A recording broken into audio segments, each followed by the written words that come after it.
Hi, I'm Nick Powell, City Hall Bureau Chief with City and State. Joining me today on City and State TV is Beth Karras and Mark Lieberman, the President and Executive Director, respectively, of the Inner Circle. Thank you for joining us today. Thanks for having us. So for those of our viewers who are not familiar with the Inner Circle, could you guys maybe give us a kind of a rundown of what the show is and its purpose in historical context of the show, I guess? Well, the Inner Circle was founded in 1923.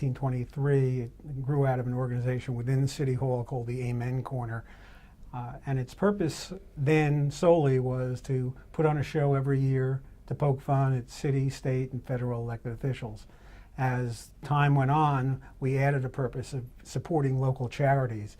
And in the last 40 or so years since we began giving donations to charities, we've given out about $3 million to local charities primarily. And that's our contributions have been a significant part of their budgets. And I was just going to say, as for the show itself, it occurs in 2 acts, entirely written by the members. There's dialogue, there are songs. We take popular tunes, we take show tunes and change the lyrics and parody the current political situations. So it's entirely written by us, and the mayor does a responsive act. I mean, that started in the Lindsay administration, and it's been the tradition for the mayor to respond. And I understand the theme of this year's show is Stuck with the Bill. Could you guys give us a little bit of maybe a preview or teaser of what we might expect from this year's show? Well, we talked about many themes as we were writing the show, and we're hitting on the theme of Mayor de Blasio is Robin Hood, robbing from the rich and giving to the poor. And while the title is Stuck with the Bill, the title doesn't necessarily correlate to the theme. We always try to find a catchy title, and some people would say we really are stuck with the bill here. A couple of years ago, when I happened to be president of the show, the title of the show was Meet the Fokker Uppers. And it played off of, that was in the 2011 show, when it was not long after Mayor Bloomberg's third term, where the snowstorms that hit him in 2010 were just an abomination as far as the city's response. So could you pull back the curtain a little bit? What goes into planning this show? I mean, obviously the journalists that are involved have day-to-day jobs. So how do you find time to rehearse and coordinate and put on, a show of this magnitude? Well, we begin writing generally. The process starts, I should say, shortly after Thanksgiving, where we meet to talk about title ideas. And at that point, they just float around. And at the beginning of January, we meet again and come up with a title, and then we just go right into writing the show. People suggest different skit ideas, and if you ever attend a writing committee session, and again, everybody in the writing committee, all of the members are members of the organization, you can almost actually see a joke idea bounce around the room. It's our version of the writer's room at any comedy show. Someone will make a suggestion, and then someone else will refine it, and keep bouncing around until we come up with a joke that everybody's laughing at. And the writing committee meets on Saturdays at City Hall. So that's how all these working journalists are able to be a part of the committee. But it's really a core group of people. So there's the creative side to the organization. We wouldn't have a show without the creative side. And then there's the business side, because there's a lot of event planning here and the selling of tickets. And I mean, we take in a lot of money and we give away a lot of money, but it costs a lot. It's a black tie dinner theater in the grand ballroom of the Hilton. And Mark heads up the business side of that, but he's also part of the creative process. Now, how does one become a member of the Inner Circle? Is there an application process? Is there an audition of sorts? So what goes into that? Membership is open to anyone who's covered city government for a year or more. And the application process is simply a letter to the Inner Circle saying you're interested in becoming a member. You say you will have the time to attend the rehearsals and participate in the rehearsals, and that you have no talent. So I could join then. We'd love to have you. The organization has a membership committee, and it's headed by New York Post editor Dave Seifman, and he presents the candidates. And usually there's 3 a year. There's only 100 in the organization. We cannot have more than that, and not everyone is active. People become associate members if they've moved out of state but not dropped out.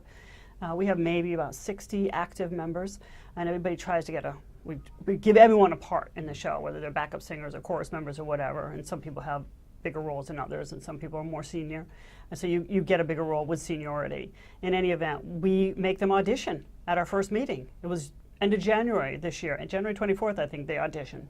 And we vote them in or out. Interesting, very interesting. Very few members, very few candidates have been voted out. We boo them out. We boo them, but that means they're good. Right. They're in. So how does it work with the mayor's rebuttal? I mean, do you have a sense of what he's going to do beforehand? Are you completely in the dark? Is there coordination between you guys and the mayor's office? How does that work? Under Mayor Bloomberg's administration, and the mayor tried to keep it a big secret as to what Broadway show he was using, and his productions were very lavish compared with previous productions. Previous mayors had used outside talent. Mayor LaGuardia brought in Sophie Tucker, names our audience probably doesn't recognize at all. He also had a circus elephant come on stage with him one year. So, but for the most part, mayors had done essentially a stand-up comedy routine until John Lindsay, who brought in some outside talent. Then that Mayor Beam kind of brought it down a notch because he stayed within himself and did something that played off what he could do. He did a very stately waltz one year with a Broadway actress.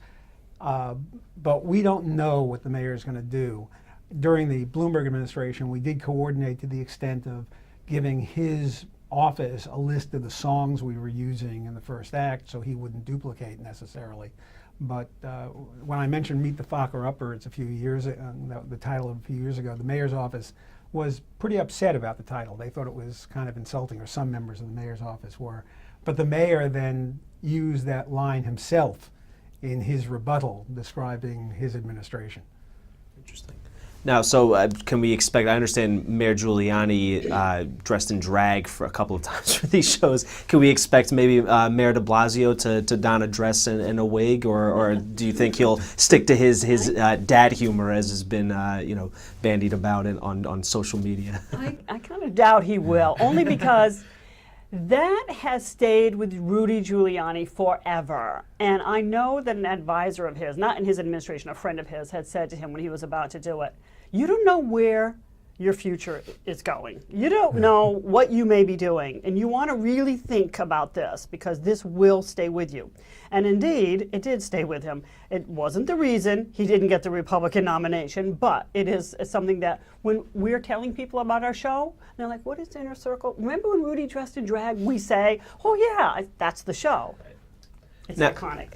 Now, the charitable aspect, I mean, what local charities do the proceeds for the show go to? Is it a number? Are there specific charities that you've targeted year after year, or is it different? Or does it change? Each member who participates in the show makes a recommendation for a charity. We just want to make sure that the charity to which we contribute is a 501c3 charity, as is the Inner Circle.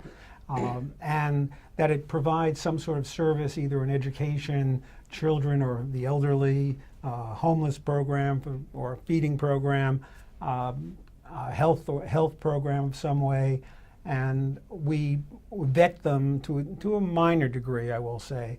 And the number of charities to which we contribute each year is about 50, and again, that's recommendations from our members. Now, and how can people purchase tickets to this show? Where I understand it's March 22nd, which is a Saturday. So where can people go to purchase tickets? Is there a website to visit, or through Ticketmaster? Or? There is a website. It's innercircleshow.org, and there's a link there to brownpapertickets.com, I guess it is, which has our event on it with all the prices. The single ticket is $750. You could buy a table of 10 for $7,500, or a preferred location table for $10,000. Those seats aren't sold individually, though. Beth Karras and Mark Lieberman of the Inner Circle, thank you for joining us today on City and State TV. Thanks. My pleasure.